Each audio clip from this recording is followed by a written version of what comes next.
श्री इम्तियाज जलील जी। अध्यक्ष महोदय जी, हमारे स्पोर्ट्स मिनिस्टर, स्टेट मिनिस्टर दोनों भी यंग है, यकीनन उम्मीदें हमारी ज़्यादा बढ़ जाती है। मैं आपको कुछ बातें बताना चाहता हूँ। मोरक्को बहुत छोटा सा देश है, लेकिन जब ब्राज़ील को हराया तो शायद ब्राज़ील ने कभी सपने में भी नहीं सोचा होगा कि मोरक्को से हम हार जाएंगे। मेसी की अर्जेंटीना को जब सऊदी अरब ने हराया तो अर्जेंटीना ने कभी सोचा भी नहीं होगा कि सऊदी अरेबिया हमें इस तरह से हरा सकता है करके। लेकिन ये दोनों टीम्स, चाहे वो मोरक्को हो या सऊदी अरेबिया, जब मैदान में उतरे होंगे, उन्होंने पिछले 5 सालों से लगातार मेहनत कर रहे हैं ये सोचकर कि हम उतरेंगे तो हम जीतेंगे करके। हमें 135 करोड़ की आबादी वाले देश के अंदर हम लोग क्या कर रहे थे उस वक्त? हम टेलीविज़न के सामने बैठे हुए थे और हम ताली बजा रहे थे। खिलाड़ी कोई और था मैदान के अंदर, लेकिन हम खुश हो रहे थे कि देखिए कितना अच्छा गेम हो रहा है करके। उसमें हमें अफसोस इस बात का होना चाहिए कि 135 करोड़ की आबादी वाले देश के अंदर हमने 11 फुटबॉल खिलाड़ियों को तैयार नहीं किया।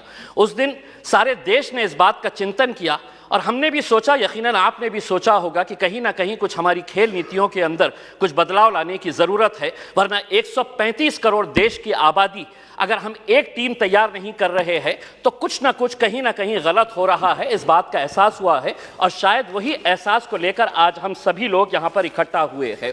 मंत्री जी, मैं आपसे पूछना चाहता हूँ, यूएस और चाइना ऐसा क्या कर रहा है कि उनके खिलाड़ी मैदान के अंदर उतरते हैं? कोई भी इंटरनेशनल इवेंट जब ऑर्गेनाइज होता है तो उनके खिलाड़ी गोल्ड ऐसे ही हंसते हंसते लेकर चले जाते हैं। हम एक गोल्ड अगर लेके आ जाते हैं तो पूरा देश सेलिब्रेट करता है, बल्कि प्राइम मिनिस्टर ले लीजिएगा, पूरे मिनिस्टर्स ले लीजिएगा, पूरे चीफ मिनिस्टर्स उसका जश्न मनाते हैं, जबकि हमारे पास पोटेंशियल इससे ज्यादा है।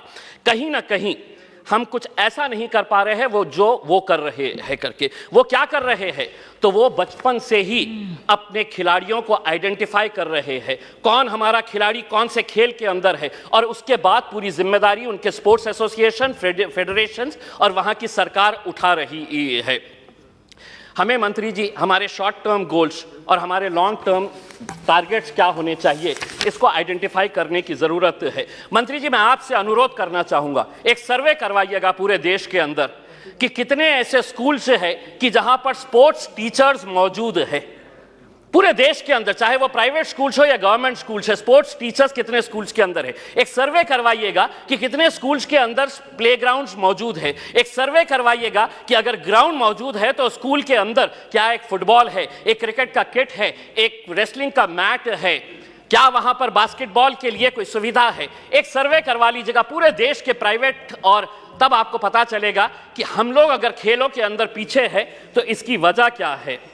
अध्यक्ष महोदय, मैं आपसे के जरिए मंत्री जी से यह अनुरोध करना चाहूंगा, 75 साल देश के आज़ादी के हो गए हैं, हम वैसे भी करोड़ों रुपया ऐसे वैसे कामों के ऊपर खर्च कर रहे हैं। मंत्री जी ये जिम्मा उठाइएगा कि 75 साल देश की आज़ादी के मौके के ऊपर हम हर स्कूल को एक स्पोर्ट्स किट प्रोवाइड करेंगे, जिसके अंदर एक फुटबॉल रहेगा, एक रेसलिंग का मैट रहेगा, एक बैडमिंटन के लिए, वॉलीबॉल के लिए जो नेट लगता है वो रहेगा। अध्यक्ष महोदय, एक मिनट, मैं सिर्फ सुझाव दे रहा हूं, और उसके ऊपर लिखिएगा कि अगर खेलेगा इंडिया तो जीतेगा इंडिया। उसके ऊपर आपकी तस्वीर लगाइए, आदरणीय पंत प्रधान जी की तस्वीर लगाइए, और एक 75 साल का तोहफा बोल के देश के तमाम स्कूल्स को आप ये दीजिएगा। हर राज्य के अंदर 4 कम से कम स्पोर्ट्स यूनिवर्सिटीज होनी चाहिए। मेरे शहर के अंदर थी, पूना वालों ने उठाकर उसे पूना लेकर चले गए।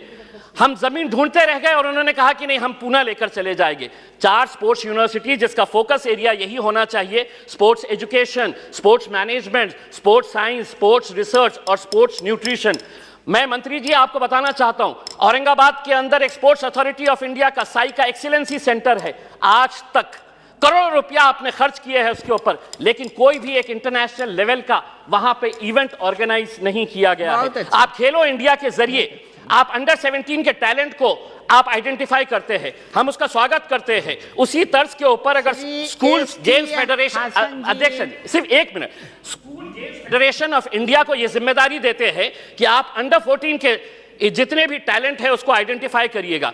दूसरा, सबसे जाते जाते सिर्फ यह कहना चाहूंगा, भारतीय जनता पार्टी के एक एमपी है बृजभूषण सिंह जी, वो खुद एक पहलवान है। अगर वो रेसलिंग फेडरेशन ऑफ इंडिया के प्रेसिडेंट है तो हम उसका स्वागत करते हैं, लेकिन जिसने कभी जिंदगी में कोई एक गोल नहीं किया वो फुटबॉल एसोसिएशन का प्रेसिडेंट, जिसने कभी क्रिकेट बैट नहीं पकड़ा वो क्रिकेट एसोसिएशन का प्रेसिडेंट हो गया है। इसीलिए हम आपसे अनुरोध करेंगे, एक नियम बनाइए, राजनेताओं को खेलों से दूर रखिएगा, तब जाकर हमारे खिलाड़ी दुनिया के ऊपर राज करेंगे। बहुत बहुत धन्यवाद।